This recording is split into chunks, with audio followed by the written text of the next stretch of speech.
Hi creative friends, this is Soraya and thank you so much for being here. So I'm gonna bring this up closer just so you can see what's going on, and I allowed everything to completely dry, but as you can see it's very rough. Like it's not like all the features aren't secured. I haven't gone in and really tried to figure out, do I want to keep the nose here? Do I want to keep the lips here? Do I need to extend the chin? I haven't done any of that. I just went in, I worked really fast, and actually I'm gonna try to retain as much of this kind of this energy, because a lot of times I can tend to overwork things, and I'm really trying not to do that. So I want to retain this part over here because I'm really loving it. Like I put some ink down, and I took a paper towel and I kind of like scrubbed it off, and I just love that texture. So if you can see here, like just look at that. Like it's really beautiful. Before I dive in, you guys, I have been asked about what sorts of art supplies that I'm using. So basically, I have a few tried and true art supplies, and I don't want this video to turn into an art supply video, but I'll just go over it really quickly. This is my blue Stabilo, and actually this is the last one that I have, and I just placed an order for like 24 of the blue Stabilo pencils at Dick Blick, but it's back ordered until February, so I'm gonna like cry when this is completely done. But this is my blue Stabilo, and I also have like graphite. I have different colored Stabilos as well. Like I have a set of them, and I use my Stabilo all the time. And I have this Waverly chalk paint that you can just pick up from the craft section of a Walmart, and it comes in 3 different sizes, and I only use 2 colors. I use the cashew and the ink. And this takes the place of my titanium white, and this takes the place of my Payne's gray. And then for the inks, I just found a basket of these delicious inks from many years ago. I took a class and then I completely forgot about it, and I was cleaning out my studio and I was like, oh my god, like these inks would be perfect. So these are Ranger re-inker. They're archival, they're artist quality, and as you can see, like the paint and the inks are like they're all over this bottle, so I can't see what all the colors are, but I know the one that I use a lot is the cobalt, which is a blue, and I use a coffee, and I also have like a red, but as you can see, I don't have the exact color because like, I mean, it's gorgeous. Like look at that bottle, oh my god, like it's just so beautiful with all this like inks and paints and everything. Anyways, I'm sorry about that, but I just wanted to let you guys know what I was using. And I also have these really cheap paints as well, like the King's Gold Apple Barrel. Like you can find this for $1 at the craft store. But my whole thing is, you guys, just use what you have. Like start where you are, use what you have, and I would not go and buy all these art supplies. Like I said, I just found these inks in my studio, so I decided to use them. But, I mean, there are some art supplies that I like. They are tried and true for me. They're my favorite art supplies. Like I just placed a Dick Blick order, and I ordered like 24 of these blue Stabilos. I ordered my Liquitex Burnt Sienna transparent acrylic ink. That's like a, because as you can see, this bottle is like totally like it's empty, and I usually buy those in like, I'll buy like 4 or 5 of them at a time. And I just picked up a few basics, but other than like a couple of things, I just try to use what I have. And even for the blue Stabilo and my acrylic ink, that the Liquitex, I was holding off on it, just because like I try to push myself and say, hey, like let me see what happens if I don't use what I always use. Because if you always use what you have always used, things are not really gonna transform as much. They're not going to be that different, so it just helps sometimes to kind of get out of my comfort zone and to just say, hey, yeah, I'm not gonna, yeah, I really love that art supply. Now I did cave in and get my Liquitex ink and my blue Stabilos, but I went without it for a few months and it really did push me. I started using this violet over here, which I have a problem using purples, but I started using this violet, which is really a beautiful, like a rich, delicious purple. And I started using it for my shadows. So like, you know, I'm like, okay, even if I go back to using my acrylic ink in burnt sienna, I still, or my blue Stabilo, I still have the experience of like trying something new. And that's really important for me. So just use what you have, you guys. I'm sorry for that big long song and dance. Anyways, so this here is my coffee and I really love it.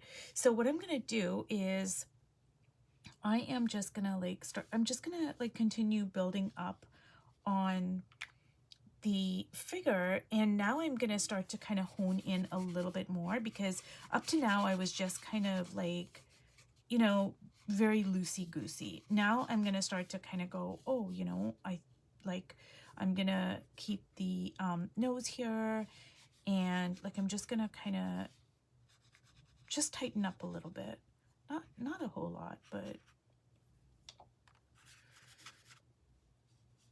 And so I'm just gonna kind of like still do the push and pull. You know, I still want to push things back, pull things forward.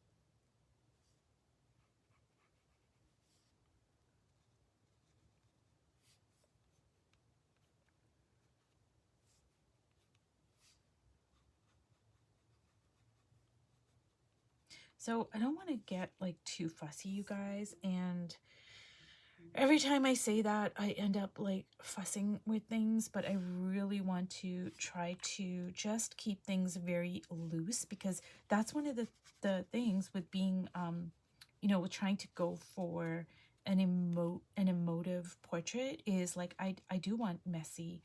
I don't want things really like tight and like all stiff. I don't want that, because then it takes the like the juice out of it. So I want to try to kind of, you know, just keep things loose here.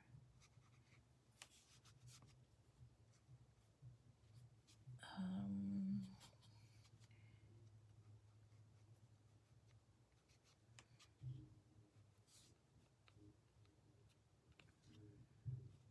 and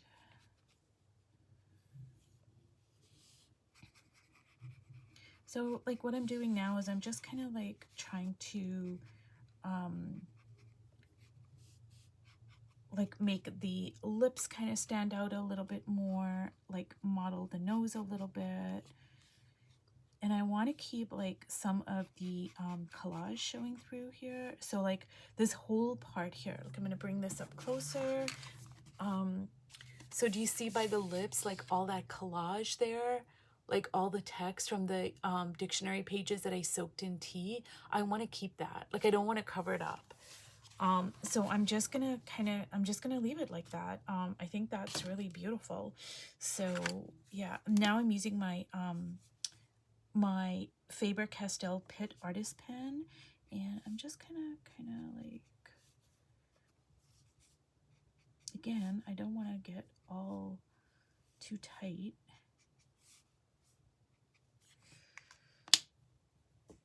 And let's see here. And honestly, you guys, like I've done some of these 100-day portraits, and like I overworked it too much, because like when I look at, like sometimes I take photos of my progression and then I'll be like, you know what, I should have stopped over here, and I didn't. I kept on going, and then I, you know, it became overworked. So a lot of times I'm like, you know, I need to stop, and I don't. It's kind of difficult, you know, to know when to stop.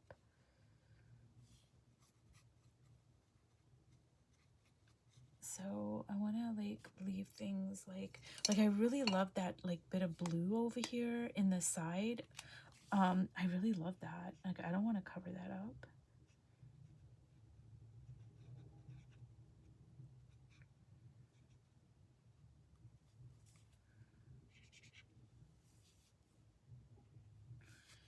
And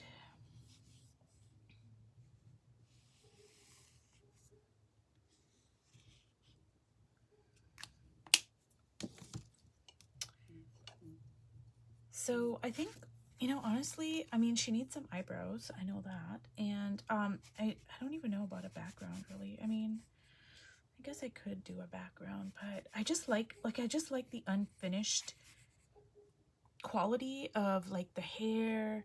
And I mean, I just love it. So I think I might be kind of done here, honestly. I mean, I could do a background, but I don't know that I need to. I mean, I could go in later and, you know, maybe write, like do some writing in the background, or I don't know. I honestly just kind of like it the way it is. So I'm just going to leave it for now. Gotta give her some eyebrows though.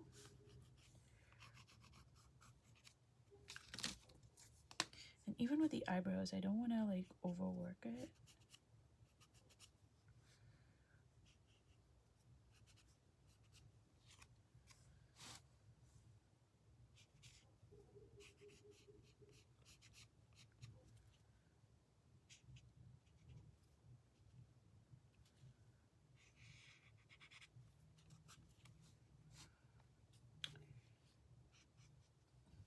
So you guys, I know that this is a little bit, you know, unfinished, but I'm kind of liking the unfinished look here.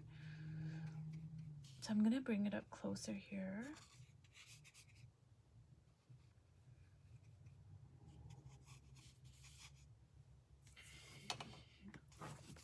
And so see this, like, I think that's just like a drip from the brush. Like I'm gonna bring it up really close there.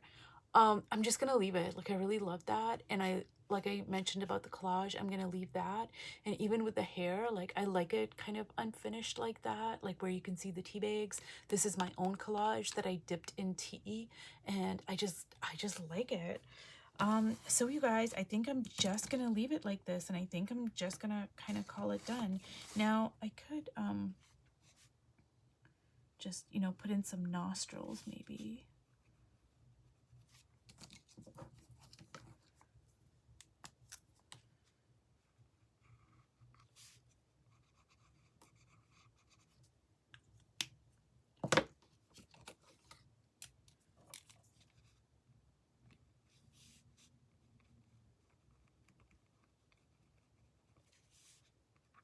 So I think what I'm learning, you guys, is that with like when I want to go for an emotional portrait, I tend to work really fast, and you know, that way I'm getting energy onto the page, like especially the first, you know, 2 or 3 layers. I'm just like, I'm not worried about you know, is everything placed correctly? Like, yeah, I'm doing my sketch, but I'm not so concerned about where everything's placed. Is it correct?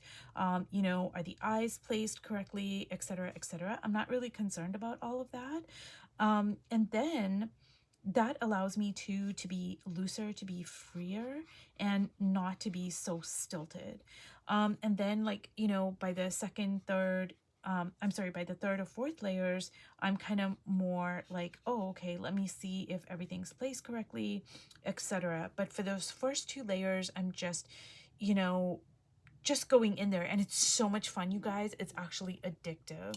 And it really gets rid of all your like your fear of the blank white page and perfectionism and all of that stuff. So anyways, if you watched all the way to the end, thank you so much, and I hope that this series has been helpful and that it has been inspiring. So I will see you in my next video. Bye.